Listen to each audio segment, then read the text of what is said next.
Ávila es más. Saludos y bienvenidos. Están viendo los protagonistas del programa anterior de Ávila es más. Fueron Santa María la Mayor y San Martín. Hoy tenemos otros dos protagonistas porque la riqueza de esta zona de la provincia de Ávila en cuanto al mudéjar es muy importante. Por eso hoy vamos a conocer dos sitios distintos, dos emplazamientos distintos. Son la Lugareja y la iglesia de San Miguel, porque hay mucho que ver y mucho que conocer, y lo vamos a hacer de la mano de la Diputación Provincial, porque Ávila es más. Y es más por el rico patrimonio cultural, como el que atesora Arévalo, donde nos encontramos para concluir la ruta del mudéjar en esta parte de la Moraña que tanta importancia tiene en nuestra geografía. En el programa anterior situábamos el arte mudéjar en la Edad Media y extraíamos la conclusión de que el ladrillo, junto con otros materiales, era la clave de esta técnica que podemos encontrar en diversos puntos de la provincia abulense. Empezamos nuestro recorrido de hoy por la Lugareja, una iglesia situada a 1,5 kilómetros del núcleo de población. Nos cuenta todos sus secretos a lo largo de los siglos David Martín, coordinador cultural de Arévalo. Este gran monumento debió construirse hacia el año 1200. Sabemos por referencias documentales que aquí había una comunidad de canónigos regulares a finales del siglo XII, hacia 1179-1180. Y también sabemos que hacia la mitad del siglo XIII esos canónigos, esa comunidad masculina, abandona el lugar y se instala aquí una comunidad de monjas cistercienses o bernardas. Por tanto, se transforma en convento cisterciense. El edificio debe ser de esa época, de finales del XII, principios del XIII. Como fue convento cisterciense, podemos imaginar que debió tener más dependencias de las actuales. Actualmente solo se conserva una cabecera con sus 3 ábsides, con su triple ábside. La norma monástica indica que el claustro de los monasterios debe estar al sur y así también lo aconseja la topografía. Por tanto, debemos pensar que había aquí un claustro. Y la nave, por algunos restos arqueológicos, podemos imaginar que ocuparía unos 20-23 metros en la dirección en la que nosotros nos encontramos.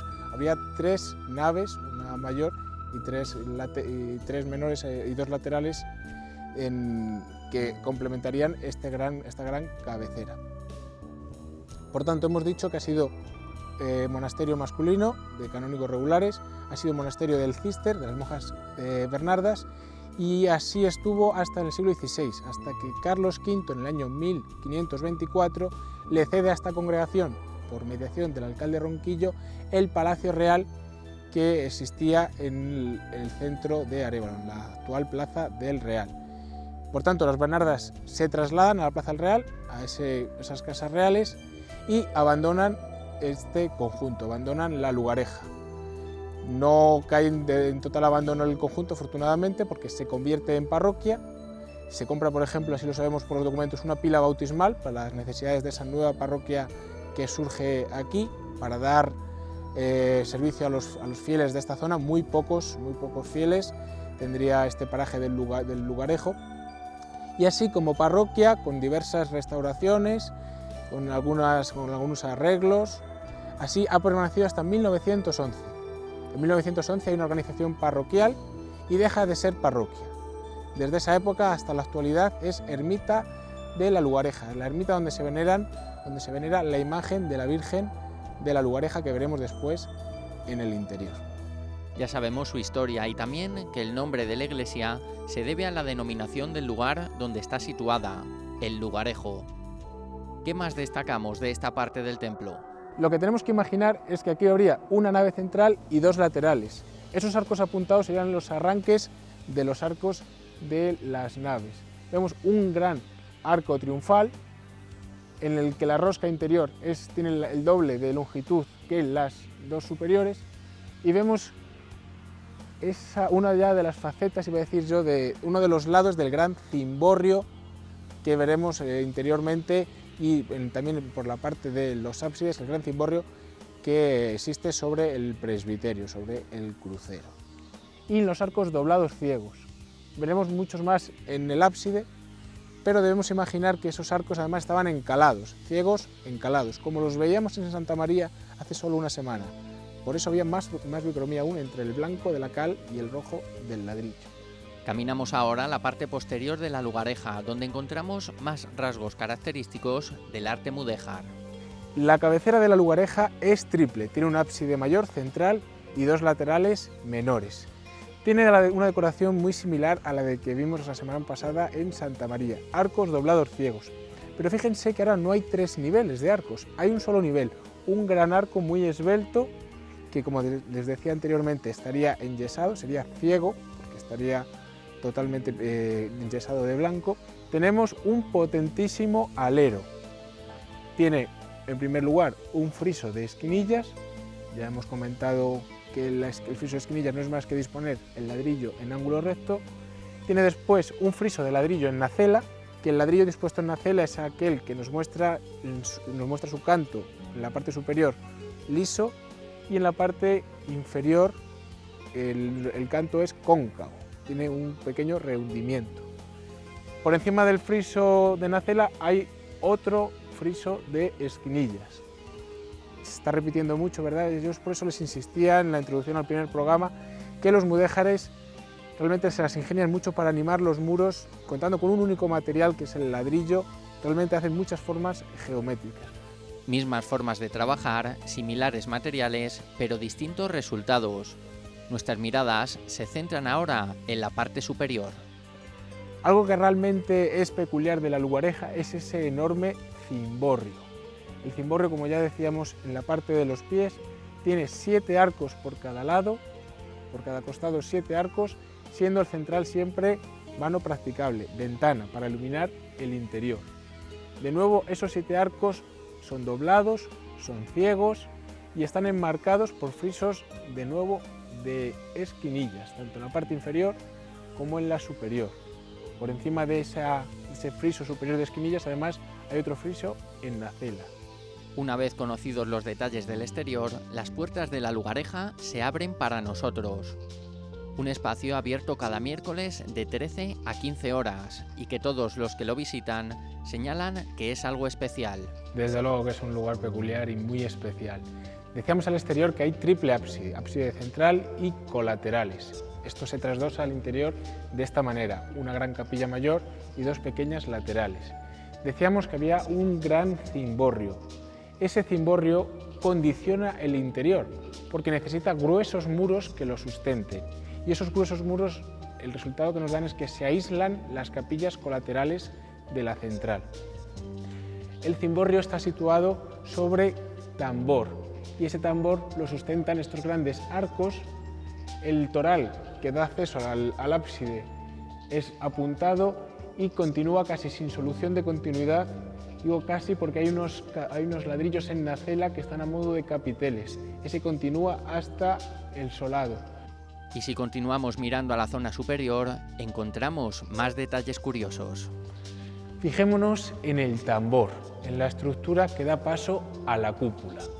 Ese tambor tiene 16 arcos semicirculares ciegos y en las enjutas donde se une un arco con el contiguo hay unas curiosísimas esculturas talladas en piedra.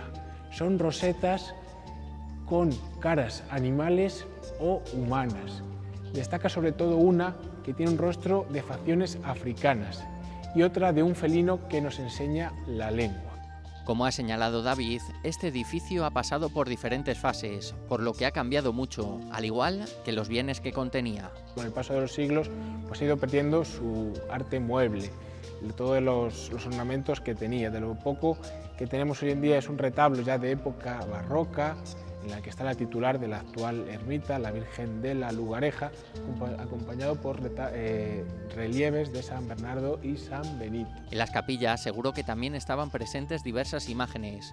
Ahora están vacías, pero nos llama la atención las soluciones arquitectónicas llevadas a cabo. Y sobre todo una solución muy original que tiene la Lugareja, y es que el arco se apea en una especie de capitel cuádruple de nacela, de ladrillo dispuesto en nacela.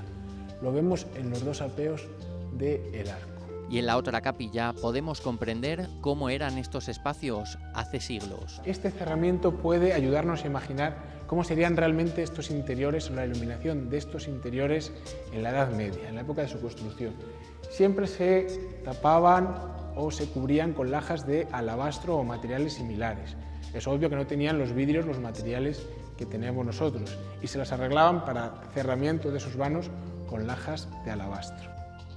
En esta misma capilla tenemos además la pila bautismal que es necesaria desde el siglo XVI, desde la época en la que el conjunto se convierte en iglesia parroquial.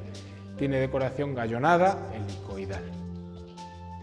Volvemos a las calles de Arévalo para centrarnos en otro elemento de la época y que también muestra el arte mudéjar. Decía hace unas fechas el Premio Castilla y León de las Ciencias Sociales y Humanidades, Emilio Rodríguez Almeida, que los abulenses tendríamos que dar importancia a los puentes y todos los instrumentos relacionados con el agua.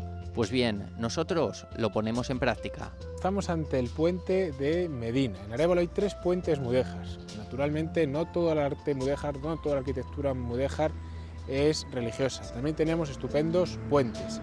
En Arévalo se conservan el de los Barros, el de Valladolid y esta preciosidad de puente de Medina, que lleva 700 años prestándonos servicio.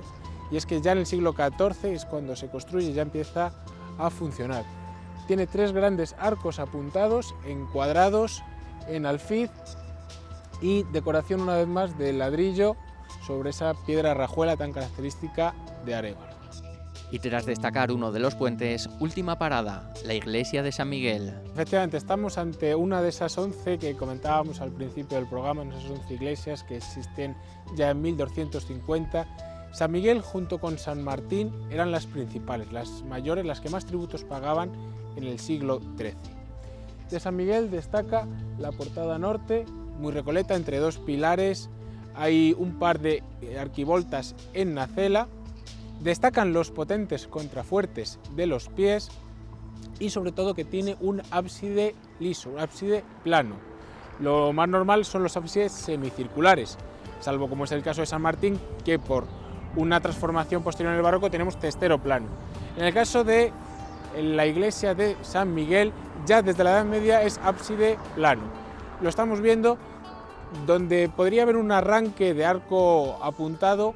Vemos que se coloca, probablemente pocos años después se cambia la idea de ese primer ábside que tendría su bóveda de cuarto de esfera, como es el caso de San Martín o de la Lugareja. Estamos viendo cómo hay un ábside plano, de nuevo mucho ladrillo, arcos ciegos una vez más, frisos de ladrillos en esquinilla.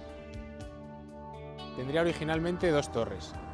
La torre norte, que repite una vez más el aparejo toledano y además tiene incrustados, reaprovechados restos de época prerromana, y la torre sur, de la que actualmente solo conservamos la parte inferior. Si nos fijamos en la parte contraria del edificio, vemos ahora la portada sur.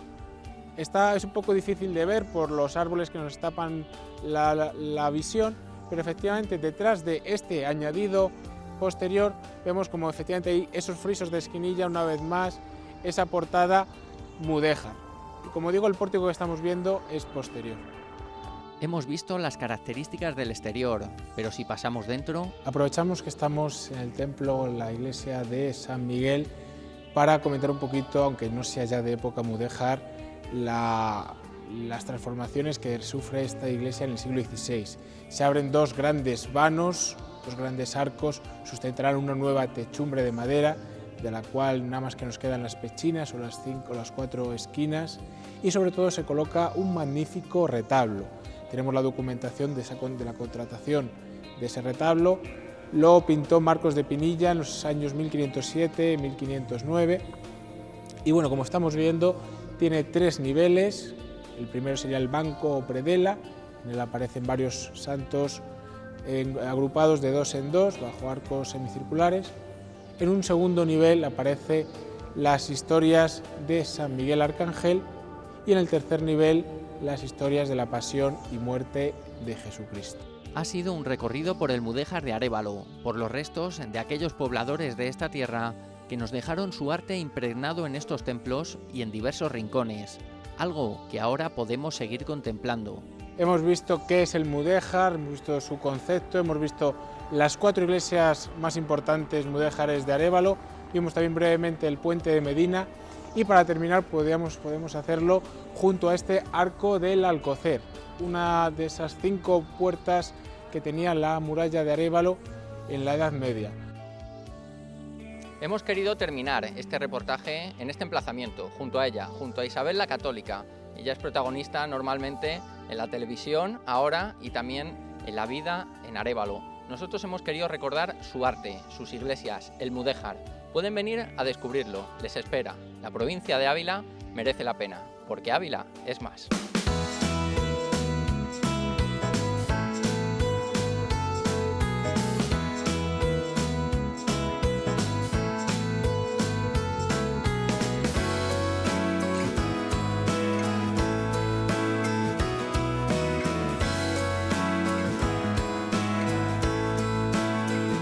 Ávila es más.